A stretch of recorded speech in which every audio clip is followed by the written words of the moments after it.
So continuing with surface chemistry, it is our fifth lecture.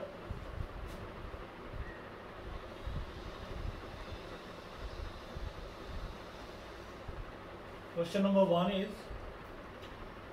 how do nature of gas affects adsorption?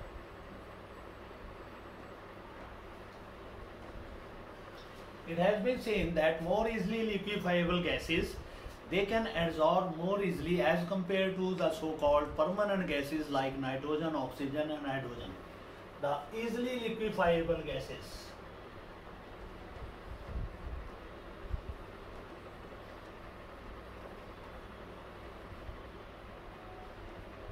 having high Tc, critical temperature, get adsorbed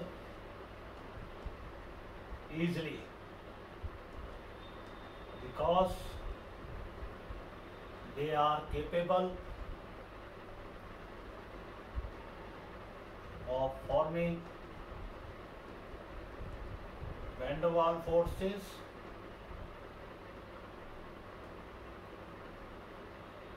more easily as compared to the permanent gases like N2, H2 and their critical temperature is very low, so more efforts are required, more energy has to be spent to bring such low temperature and to show their adsorption. So the permanent gases, they are not easily adsorbed on the surface of solid absorbent, while easily liquefiable gases such as ammonia, sulfur dioxide, HCl, they can be easily adsorbed on the solid adsorbent. So first question we have done. Now we come to the second question. How do Langmuir and Freundlich adsorption isotherm match, or prove that Langmuir adsorption isotherm is a special case of Freundlich adsorption isotherm? On one side we take Langmuir adsorption isotherm, another side we take Freundlich adsorption isotherm. So first point, Langmuir is x over m, this is equal to AP upon 1 plus Bp, and this adsorption isotherm is x over m, that is equal to Kp 1 by n. Now we say at high pressure Bp in denominator will be much greater than 1. Therefore we can write x over m, that is equal to A upon B, this is constant. So at high pressure the x over m, it is proportional to K. From this equation also, at high pressure rate of adsorption does not change. Also high pressure may be, so x over m, that is equal to K. Then we come to at low pressure. At low pressure Bp will be much less than 1, or it can be neglected from the denominator, or x over m, that is equal to AP, or x over m is proportional to P. A is a constant of proportionality. Similarly here at low pressure x over m, that is equal to Kp, or it is equal to x over m, directly proportional to pressure. Then we come to intermediate range. At intermediate range, when pressure is not high nor it is low x over m, that will be equal to Kp 1 by n. So it shows that your Langmuir adsorption isotherm and Freundlich adsorption isotherm, they are same. They behave as same, or we can say in other words that Langmuir adsorption isotherm is a specific case of the your Freundlich adsorption isotherm. Then we have next question, question number 3 of this lecture, that is, what do you mean by activation of adsorbent? Adsorbent के activation से आपका क्या मतलब है और किस तरीके से एडजॉर्बेंट को हम एक्टिवेट कर सकते हैं, that will be seen. Question number 3 is, what do you mean by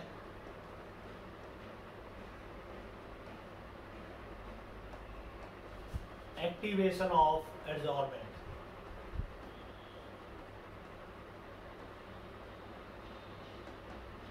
As we know, the finely divided solid substance, it is used for adsorption. It is always prepared from your bone ashes, or it is prepared from the ashes of the plants. They always contain some hydrocarbon gases, which are in the adsorbed state on their surface. And these hydrocarbon gases, they are to be removed first. उनको हमें दूर करना होगा अगर हमें adsorption चलाना है. If we are able to remove those adsorbed gases, then rate of adsorption can definitely be improved. So it means the heating up of solid adsorbent up to 1000 Kelvin before adsorption removes the adsorbed hydrocarbon gases and makes more free surface of adsorbent. So rate of adsorption increases by doing so. इस तरह से करने से rate of adsorption जो है उसको बढ़ाया जा सकता है.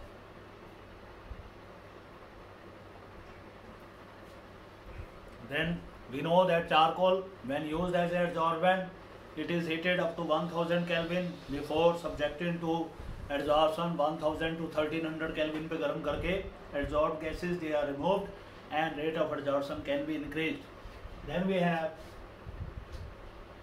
what is enzyme catalysis?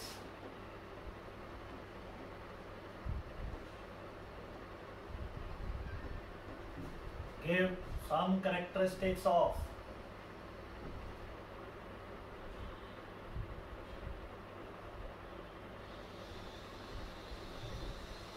enzymes catalyzed reactions and enzymes. So what is enzyme catalyzed? As enzyme catalysis, this is the increase in rate of the biochemical reactions due to enzymes is called as enzyme catalysis.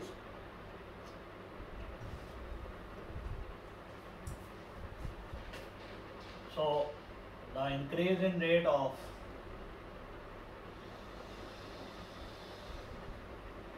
biochemical reactions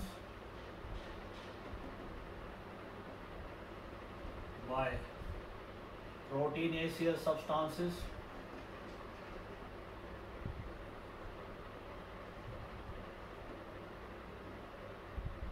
having metal ions or activity, their enzymes, is called as enzyme catalysis.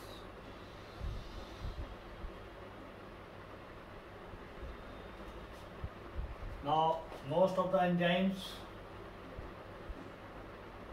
they act on the basis of lock and key theory.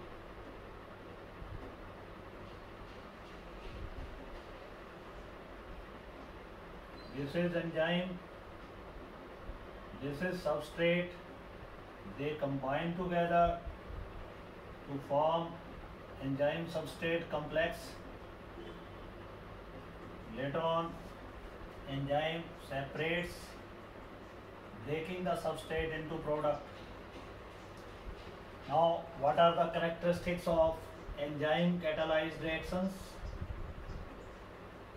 They are highly stereospecific in nature. A particular enzyme can catalyze a particular biochemical reaction. For example, maltase can hydrolyze maltose into 2-glucose unit. Maltase cannot hydrolyze sucrose. So they are highly stereospecific in nature. Similarly, urease, it can decompose urea into carbon dioxide and water, but none other reaction can be catalyzed by this. So they are highly stereospecific in nature and they act up to a pH of 7.4 and temperature around about 310 Kelvin. Then they are highly efficient. Enzymes are highly efficient. A very minute quantity of enzyme will catalyze large number of reactants to products. So enzymes, they are always required in small quantities. And fourth point is, some metals are always needed for their activity. They are called as cofactors or coenzymes. Some metals are associated with the activity of enzyme. For example, cyanocobaltamine, it contains cobalt metal, chlorophyll contains magnesium, hemoglobin contains iron. So these metals, they are associated with some activity of the enzymes. Then we have what are the methods used to prepare colloidal solutions. Colloidal solution बनाने के लिए हमें कौन कौन से method use करने हैं और उनमें कुछ इम्पोर्टेंट मेथड्स के बारे में हम जानकारी लेंगे. तो methods to prepare colloidal solutions.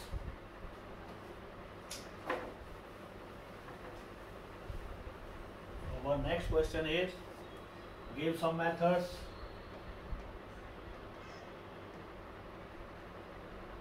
to prepare colloidal solutions. Answer, there are two types of methods. Number one are disintegration methods.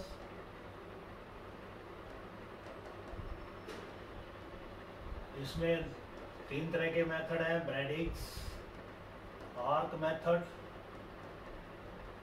और electro disintegration method.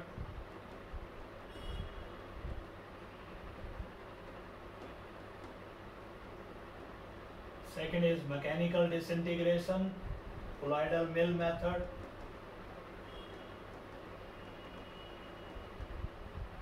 Third is peptidization. Then we have condensation methods. They are by exchange of solvent or excessive cooling. एक तो excessive cooling से इनको बना सकते हैं, by exchange of solvent.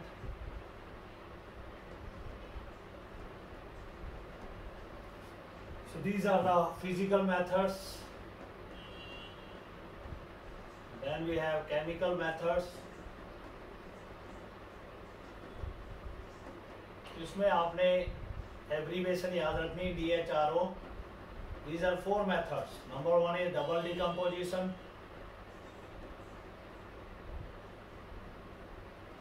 Second is hydrolysis. Third is reduction. Fourth is oxidation. Now let us first discuss the Bragg arcs method and disintegration method. This method is used to prepare the colloidal solution of metal.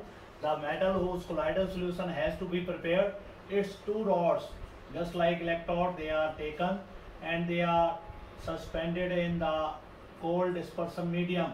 On the space between the lower end is so adjusted so that when high voltage is passed across these rods by applying high induction coil, then high voltage source, then these rods they start vaporizing from the lower ends and passing through the cold dispersion medium. This is crushed ice placed outside this container to keep the dispersion medium cool. The vapors of the metal, when they pass through this cold dispersion medium, they get condensed to give you the soul. This is also called an electron disintegration method. Then we have mechanical disintegration or colloidal mill method. In this case, what is done? We have two metallic discs which are rotating in the opposite direction. One is lying below, another is above. The space between two metallic discs is so adjusted so as to get the colloidal dimension particles. The substance whose colloidal solution has to be prepared, that is turned into a suspension, and this suspension is then passed through. अगर ये इस direction move कर रही है, upper part is moving in the opposite direction. This suspension of the colloidal solution, it is passed through colloidal mill. This is colloidal mill, and when this mill is rotated, the different metallic discs they are rotated. The suspended particle they are crushed into the colloidal dimension, and we get colloidal solution from both sides. So this is our salt. Third is peptidization. It is the technique of converting precipitates of colloidal solution into colloidal solution again. Suppose we have dry milk. Dry milk, when dissolved in hot water, it gives you the milk just like the natural milk. So this is peptidization. It can be done by mixing the DP, pure DP with pure DM. It can be done by adding electrolytes to do the peptidization to reverse the precipitation of the DP particles, and it can also be done by washing the DP particle with hot water, which removes the ions, adsorbed ions from their surface, and these ions they will get separated from each other, giving the salt. Then we have condensation method. First method is by excessive cooling. Colloidal solution of ether, alcohol and water, they can be prepared by excessive cooling. जैसे कि आपको पता है phosphorus और iodine, they are soluble in alcohol but they are not soluble in water. If we want to prepare their colloidal solution in water, first of all these substances they are dissolved in little of the alcohol, and this alcohol is later on mixed with water. Water forms hydrogen bonding with alcohol molecules, and molecules of phosphorus and iodine they get dispersed between the molecules of water as well as that of alcohol. This is called as your exchange of solvent. Exchange of solvent में first we dissolve in one solvent, that was alcohol, and then water is mixed. The solute particle they exchange their solvent and go into the solution. Second is by excessive cooling. Excessive cooling से solvent ether और water जो आपस में dissolve होते नहीं है जल्दी जल्दी, तो उनको एक्सेसिव कूलिंग से हम उनका टेम्परेचर लो डाउन करके कोलाइडल सॉल्यूशन बना सकते हैं. Then we have chemical method, double decomposition. We take two substances, for example we take arsenic oxide, mix it with the H2S, we get AS2S3 salt. This is negative salt. Along with that we get water. Similarly, by hydrolysis, we have ferric chloride mixed with slightly warmed water. You will get ferric hydroxide salt. This is through hydrolysis. Then we have reduction, SnCl2 when mixed with 2AuCl3. You will get 2Au plus 3SnCl4. Similarly, by reduction, you have Na2H2O3 mixed with HCl. You will get 2NaCl plus water plus sulfur dioxide and sulfur. So this is colloidal solution of sulfur. So these are the ways how this is your double decomposition, hydrolysis, you have reduction and then oxidation. So these are the methods which are used to prepare the colloidal solutions. Then we have the next, what is Hardy-Schulze rule. Hardy-Schulze rule क्या है और इसको क्या ज़रूरत है इसको define करने की हमें. Hardy-Schulze rule is the rule which is defining the precipitating capacity or coagulating power of the different electrolytes की coagulating power के बारे में ये बात करता है. So we'll deal with the 7th question. Define Hardy-Sulz rule. Now this rule states higher the valency of coagulating ion, higher will be its coagulating power, उतनी ज़्यादा इसकी coagulating power होगी, and lesser will be its coagulating value, उतनी कम quantity इसकी use होगी. Example के तौर पे if we want to precipitate AS2S3 negative sol, we require positive ions. The aluminium ion, they are having 3 positive charge. They are required in less concentration. Then we have barium 2 positive charge. Then we have sodium. So in case of this aluminium ion, they have more coagulating power and their less concentration is needed. Coagulating value is least, coagulating power is maximum. Here more concentration needed, coagulating value is maximum, coagulating power is minimum. Similarly, if you want to precipitate a positive sol, ferric hydroxide, which is having adsorbed ferric ions, then we have more phosphate ion, then we have sulfate ions, then we have chloride ions. Similarly, phosphate ion, coagulating value is least, coagulating power is maximum to precipitate positive sol. So this is regarding the you can say Hardy-Sulz rule. Then we have how give the methods of coagulation of sol. Sols को coagulate करने के लिए कौन कौन से method हैं? We have discussed this method. Number 1 is electrophoresis. When it is done for long time, the dP particle they get segregated from the dm particles. Then we have electroosmosis.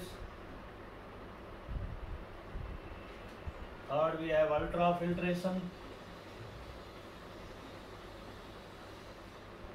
dialysis,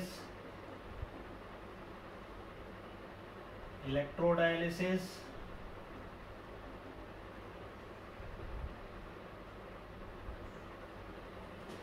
and mutual precipitation.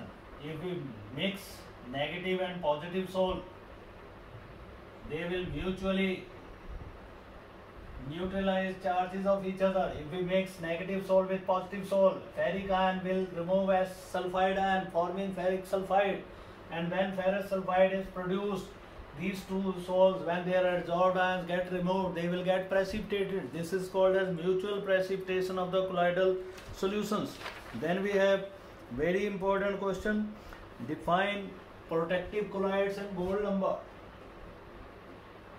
Define PC, protective colloids, and gold number. It has been seen that some of the lyophilic colloids, they are capable of preventing the precipitation of lyophobic sols. Lyophobic sols की precipitation से उनका बचाव करते हैं. These colloids, they are called as protective colloids. These protective colloids, they act on the basis of adsorption. If size of these protective colloid is small, then they get adsorbed on the surface of the lyophilic particle or lyophobic particles. This is lyophobic. If protective colloid is small, PC get trapped on the outer side. If they are larger in size, then they adsorb lyophobic particles on their surface. These are now lyophobic. So by this mechanism, they do not allow the accumulation or aggregation of these particles. By both means, they are keeping those particles separate from each other. So this will not be allowed. Now what is gold number? Gold number actually measures the quality of protective colloid. Gold number is actually defined as the number of milligrams of protective colloid required to prevent the coagulation of 10 ml of standard gold salt by the addition of 1 ml of 10% aqueous NaCl solution to it. So we are defining gold number. It is the number of milligrams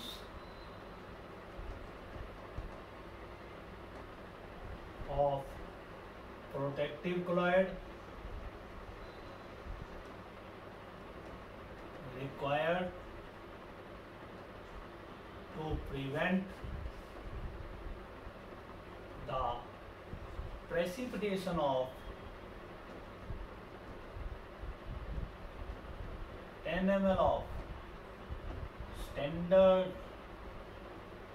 gold salt by the addition of 1 ml of 10% aqueous NaCl to it. जब हम 1 ml NaCl, when we put 1 ml of 10% NaCl solution in 10 ml of the standard gold solution, then electrolytic ions, gold generally bears negative charge, it is a negative soul, then these electrolytic ion, positive ions, they will start precipitating the gold soul. Now we want to prevent the precipitation of the gold soul, then how many milligrams of PC, protective colloid, are required to prevent the coagulation of 10 ml of standard gold soul by the addition of 1 ml of 10% aqueous NaCl. So lesser the quantity of protective colloid needed, more is the quality of that protective colloid, उसकी quality उतनी ही बढ़िया होगी. Then we have next question, question number 9. What are emulsifying agents?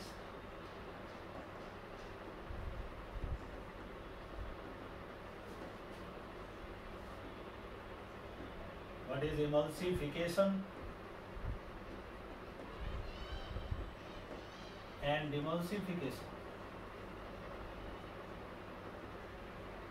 Emulsifying agents, these are the substances, these are the particles which have two poles. One is polar end and another is non-polar end.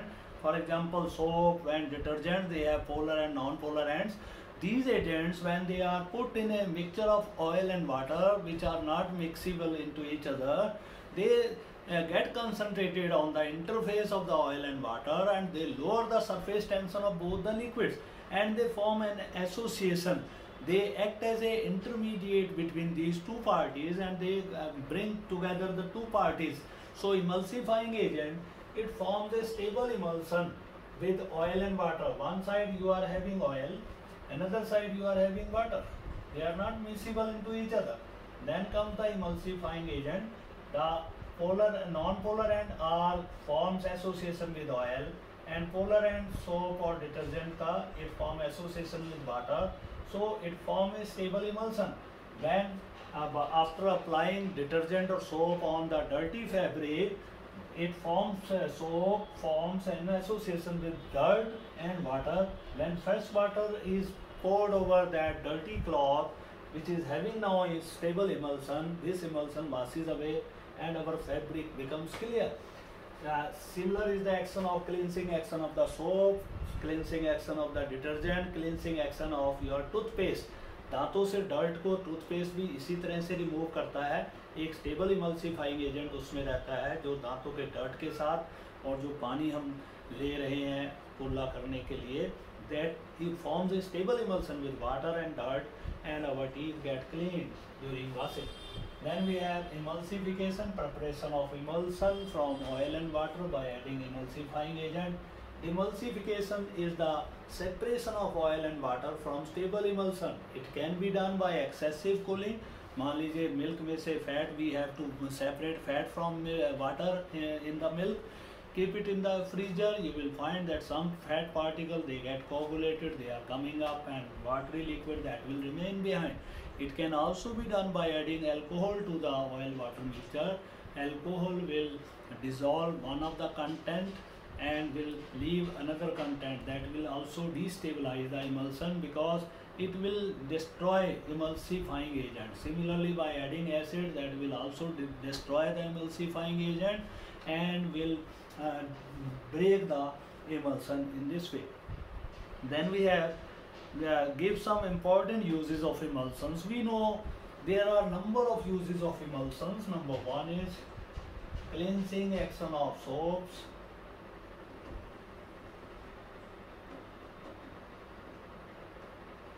and detergents. It is based upon your emulsification. Second, milk is a complete balanced diet, that is also a stable emulsion of oil or fat suspended in water. Then third, we have number of medicines which are more effective in the colloidal state. The medicines, they are more effective in the colloidal state, so they are used because they can be easily absorbed by the affected tissues, and the microorganisms which are causing infection, they are killed there easily if the medicines are present in a colloidal form. Then we have give some applications of paints are also emulsions.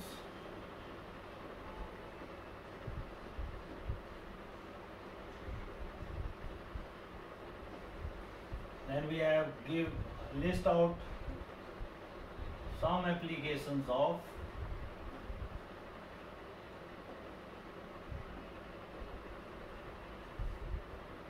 absorption. कुछ applications आपको बतानी है colloids की, और absorption तो we have done. We have to discuss the applications of colloids. So first of all, we have done delta formation.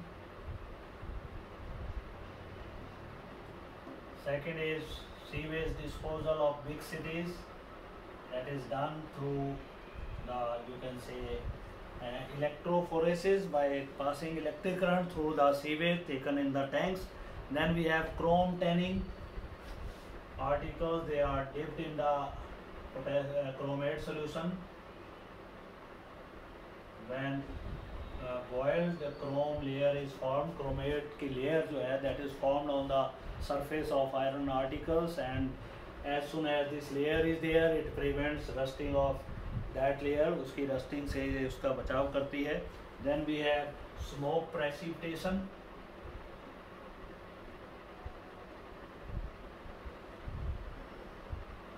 इसमें हम Cottrell precipitator use करते हैं. कॉटरेल प्रेसिपिटेटर एक ऐसा चैम्बर होता है जिसमें से इंडस्ट्री के स्मोक को पहले पास किया जाता है. The industrial smoke contains carbon particles and it has highly charged graphite electrode. When smoke is pass through this chamber, the highly charged graphite electrode, it absorbs the carbide ion which are present in the smoke, and smoke becomes free of the carbon particle which are pollutants which cause pollution in our atmosphere. Then we have photography, that is also helpful. That also takes the application of colloidal substances like AgBr, AgCl. They are all colloidal substances. They have been used in preparing art paper to develop the photographs. In delta formation also colloids play an important role. So this is all regarding the very important questions of the surface chemistry. Tomorrow we'll take with the other unit, that is metallurgical operations and extraction of the elements.